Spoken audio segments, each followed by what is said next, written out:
Now, another question a lot of people ask is, well, when you do your mold remediation, do you use harsh chemicals? Well, the answer is no.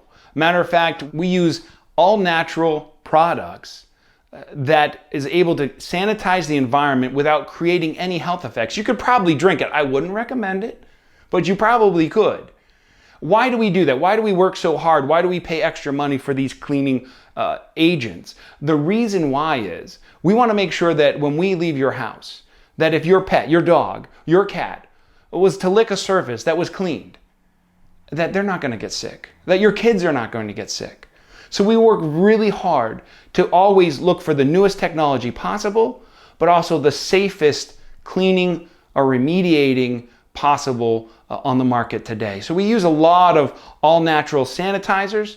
It does take a little extra time, it does take a little extra work, but it also provides you a safe environment without the chemical overload that some people have, or reactions that people have to the chemicals themselves. So those are two things that we do a little bit different in our company at Clean and Restore.